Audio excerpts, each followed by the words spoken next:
Ipinakilala na ni Xiaomi ang kanilang 14T series dito sa atin. At isa sa maganda nilang features ay ang Leica Summilux optical lens, kung saan ang camera niya ay magbibigay ng outstanding color reproduction, contrast, and resolution.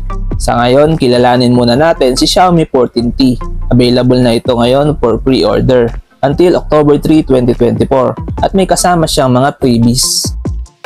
At kung gusto nyo malaman ang official price nito, make sure na panoorin nyo ang buong video. Meron siyang 6.67-inch AMOLED display with 1220 by 2712 pixel resolution. May 144Hz refresh rate with 480Hz touch sampling rate. Meron siyang HDR10 Plus and Dolby Vision at ito ay may 4000 nits peak brightness.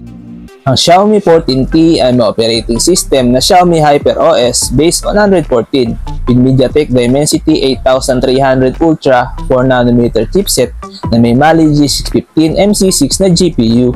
At para manatili siyang malamig, meron itong Xiaomi Ice Loop cooling system.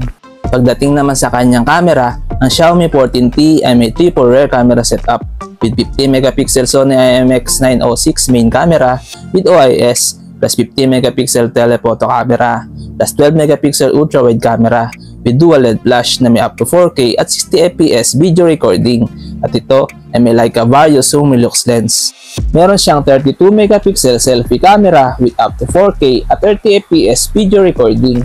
Sa kanya namang storage, ang available dito sa atin ay may 12GB of RAM with 256 or 512GB of UFS 4.0 internal storage. Dito naman sa kanyang battery, meron siyang 5000 mAh battery capacity with 67W hypercharge.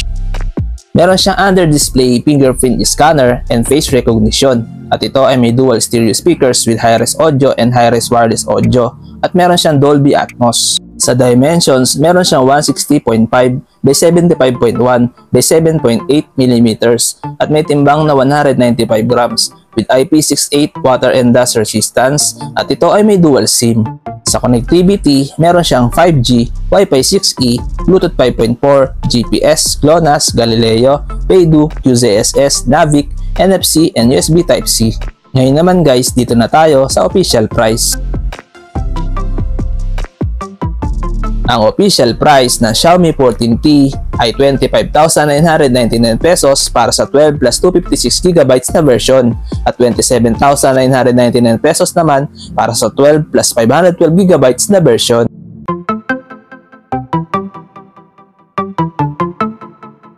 Ano sa tingin nyo guys? Sulit ba ang Xiaomi 14T para sa inyo? Please comment down below. Hanggang dito na lang muna ang video natin guys. Huwag nyo nga pala kalimutan mag-subscribe sa aking YouTube channel para lagi kayong updated sa ating mga video. Maraming salamat!